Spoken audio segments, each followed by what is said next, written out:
And no make I say, yin na nipa. Sometimes Jesus yin yachum. Ne Jesus yin too judgmental. Rich me amiti minti min kanchira wo say they are crying there Gazales and come no dey me ebi anka me mo. Ala and when me adukonja me no ya dwen. Ano pay me start to show na me yes ma me say mo bobo and voice ni bi ebu pa wo. Actually e for the asema me can say bia ebia na enno e bo voice ni bi kura me kura wonu say me bo voice ni man say den ti odi ti akora no and just say akora no nsem no okeka no ebu fu pa wo odi ti me nsan ti bi na one ko na me say so me fa bona matono ti me fa na player na ka chem say minjai ball na ball ko na like omo delay ti minjai am nti me coach ne ba fa ball na to am player na me yede me na wo ball no so na no ba no be box na me say me nyama nko wa ba go ma so na me so me blow ball blue ball ko I don't know to blue say pin de nka pin ye wade ani say but suddenly o ma ka che me them but I don't hear na she because like 14 film dey aka me jama na ko but me like me innocent na wa ba ma so dia sinama me twi akwala de oni peninya asema ye den audifo it is any apology emano ka chen say we sorry coach patrol say no ball say kan one me sorry that's why man shada so atenti enipa na we interview no ono kwa na ka chen say peni akwala de oni penimu ya de a ade na we say penimu abo na we say no say me na me ball uti akwa narrative now or still on insist o innocent. How can you be innocent when we are boy kofa ball bra no ba nche a also faba fabra no wo so kofa o uko ye wadwuma ana media ma player keto so ye delay etiam fabo ne ma na wo akra na wo ye de wagye so fabo ne ba o mfa ma pani ne kofa ball na me ye ko na ball no me say be fast ana me na wo so what kind of disrespect is that enti me so the Gazali here no so but I'm saying say before you judge him put yourself in a situation never say ebianka wa will you be able to restrain yourself because that time the team that for me massa you will get frustrated and this is House of Folk enti Gazali I might be CBM but maybe I can't judge you say the way you say me me entu mintino I am so comfortable and say and come in yes the way you know the akrani ye no eye ne mo ho kese panyi be fa bo na wasa ro na ho no so say the benti obo me na so me di blow ball ko because me nyini say na me innocent na the why can you imagine pan kra na me no I say part also so me ball count dia in me part can you imagine okay we move on na asante kokonne Joseph Abblor nsem no am say me so ken kan ne reps no omo kan tom dia koma afi no omo say pamno Kotoko agya no kwan na omo de omo nche na ni problem backgrounds no omo so enu nti na omo de agya branch no kwan no omo say ho na omo problem because a defamation me ma want to aso those grounds na manager na kan ho asam where have those grounds been stated by Kotoko and name one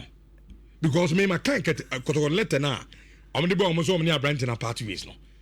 me baby anywhere the only thing they said was that it is in the best interest of the club so major branch no emwa because the any attitude na ye atisem the amount for na in fact say mungu official we so nkoka say me official complaint nti me there you see me say some panic here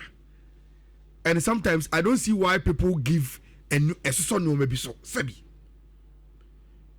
from me knowledge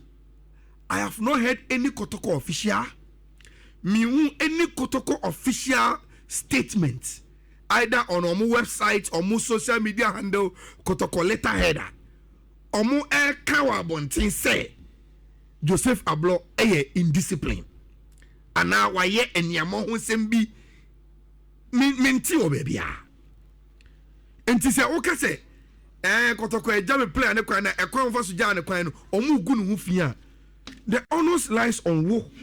to come and prove baby omu gire gu abrante ne ho fi enya Kotoko aduma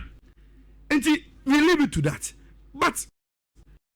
Rich, beyond Sadia. So we situation in Dia. I could not come about you. And me assure say, with Obi say, Yanana Napenkra, with Obi say Safuduku, with Akoto and so many more minimum. Rich, I will be very, very surprised if the moment they concluded, say the Yapomotene do no, Yagisa was a Pamo Blossoka. Rich, it meant say, one, they've looked at the contractor, Kotoko, any Joseph Abblor Ewo. Apart from the contract,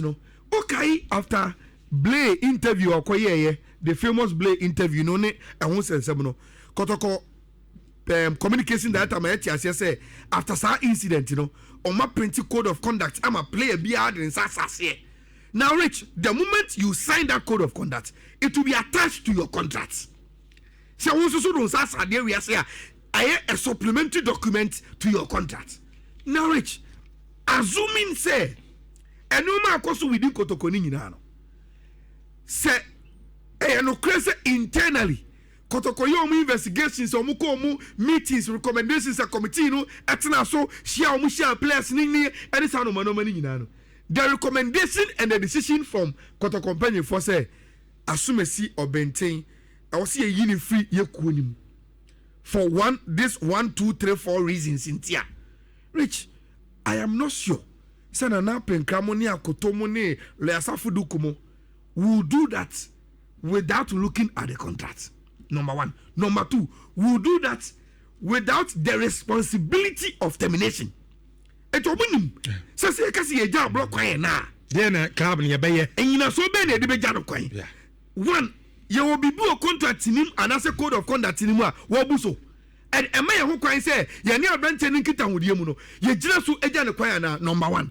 Nasa Yawina Sumpa, say Ejan Quaya between the enemy, quite many of us, Bejan Quaya, and from Rasambia and Machichikono. Rich, I believe Kotoko, and then the phone will Kotoko to me. But come on, they will look at all those things. The guy should be and to me, before I go at Kotoko, unless Obia blame proof, say, Ayala. Sanuma we ena